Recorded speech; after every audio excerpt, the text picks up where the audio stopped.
동기부여 이론입니다. 동기부여 이론은 아직까지 미기출인 토픽일 거예요. 최근 들어서는 최근 몇 년간 기출된 것을 본 적이 없고, 그러나 모의고사에서는 꽤 많이 나오는 파트니까는 좀 확인을 해주셨으면 좋겠습니다. 그러면서도 고전 토픽입니다. 동기부여 이론, 인간의 행동에는 어떤 동기가 있어서 그 행동을 하게 된다. 근데 그 동기를 유발하기 위해서는 어떤 무엇인가가 동기 유발하는 요인이 필요하다라는 것이 이 동기부여 이론입니다. 그래서 여기서 가장 중요한 거, 인간의 행동에는 어떤 동기 유발이 있다. 이 두 가지 포인트 정의해서 꼭 나와줬으면 좋겠고요.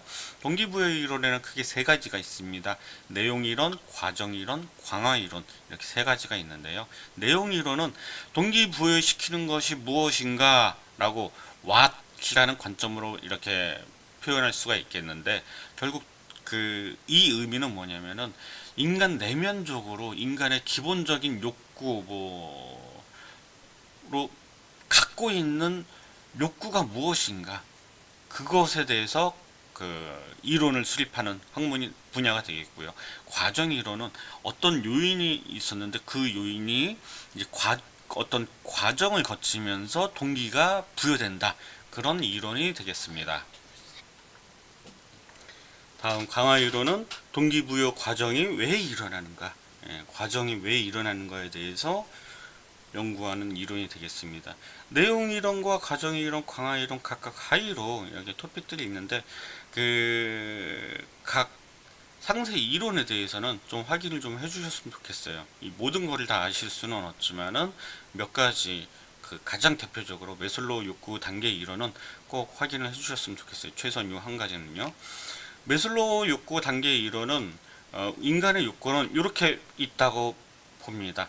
맨 마지막에 하위에는 생리적인 욕구가 있고요.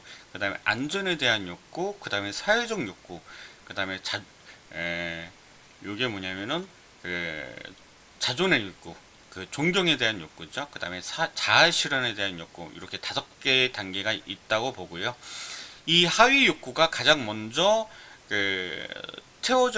채워지려고 하는 기본적인 욕구고요. 이 하위 욕구가 채워지면은 바로 상위의 욕구를 이제 원하게 된다, 그런 게 되겠습니다. 그래서 요 앞 두 글자를 따서 생안사존자라고 좀 많이 외우고요. 하위는 주로 본능에 좀 충실한 거죠. 그 다음에 마지막은 어떤 성장에 대한 욕구가 되겠습니다. 다음은 이제 허즈버그 투 팩터 이론에 대해서 확인해 보겠습니다. 허즈버그는 이론을 어떻게 봤냐면은 불만족과 만족의 유발 요인이 다르다, 이렇게 주장을 했는데요. 요거를 보시면 이해가 될 것 같아요.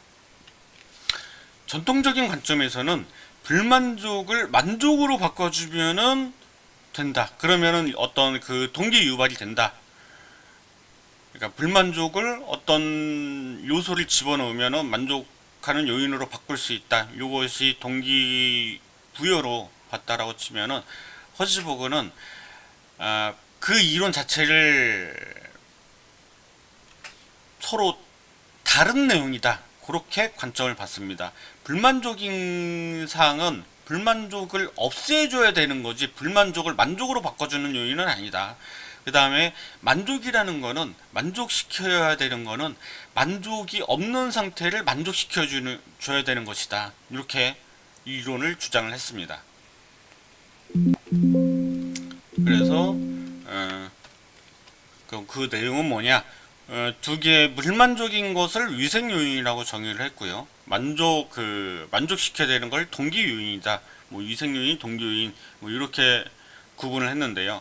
우선 불만족, 직무 환경, 급여가 안 좋다, 이런 것은 급여를 좋게 했을 때 만족시키지는 않다, 단지 불만족이 없어질 뿐이다, 이렇게 봤고요. 그 다음에 동기 요인, 만족감을 주는 요인은 성취나 인정, 개인에 대한 책임감, 승진, 자아 실현, 이런 거를 만족시키는 요인이다, 이렇게 두 가지 관점으로 나눠서 설명했습니다. 다음 맥그리거는 XY 이론을 주장을 했는데요. 하나는 본래 안 좋아, 나빠, 인간은 원래 안 좋은 면이 있어, 이런 관점으로 제시했고요.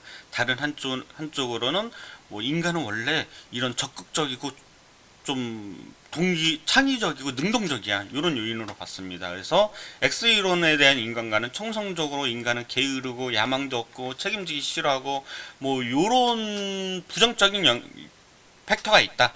그 다음에 천성적으로 Y 이론으로 일하기를 좋아하고 기꺼이 내가 대한 그 책임감이 있고, 그 다음에 변화를 지향하고 있다. 긍정적이고 적극적인 인간관이 있다. 이런 X, Y 두 가지가 존재하는 존재다. 이런 그 내용을 주장을 했습니다. 다음 맥클랜드 욕구 이론인데요. 맥클랜드 욕구 이론은 메슬로우 욕구 5단계 이론 중에서 상위 3개에 대해서만 이제 설명을 했고요. 상위 3개 욕구가 인간 행동의 80%를 설명할 수 있다, 이렇게 설명을 했는데, 그것이 뭐냐면은 성취 욕구, 친교 욕구, 권력 욕구, 요 세 가지입니다. 성취는 뭐 높은 기준을 설정하고 이를 달성하고자 하는 욕구, 말 그대로 성취감을 얻고자 하는 거고요. 그 다음에 친교 욕구, 대인관계에서 어떤 그 친밀한 관계를 맺고자 하는 욕구, 뭐 그 사회적 욕구라든지 그런 게 되겠죠. 그 다음에 권력 욕구, 다른 사람에게 어떤 영향력을 미치고 통제하려는 욕구, 뭐 가스라이팅 그런 거하고는 조금 다르긴 하겠죠. 근데 권력 욕구, 어떤 권력을 갖고 싶어하는 그런 욕구가 되겠습니다. 여기까지가 내용이론 4개가 되겠고, 내용이론 4개가 되겠고요. 다음 과정이론, 기대 이론입니다. 블룸이라는 분이 주장을 했는데, 기대 이론은 인간은 보상, 도구, 기대감 이런 것이 서로 상호작용을 통해서 어떤 동기부여가 된다 하는 이론인데요. 실제적으로 이 계산하는 과정이 매우 복잡하고 증명하기가 까다롭다고 합니다. 그래서 그 분야에 대해서 비판을 좀 받고 있고요. 그 다음에 목표 설정 이론, 로케라는 분께서 주장을 하셨네요. 목표 설정 이론, 분명한 목표가 있다면은 동기 유발이 된다. 그 다음에 공정성 이론, 공정한 평가와 보상이 이루어지면 된다. 그 다음에 강화 이론, 스키너 이론이 또 존재합니다. 여기까지 동기부여 이론 설명이었습니다.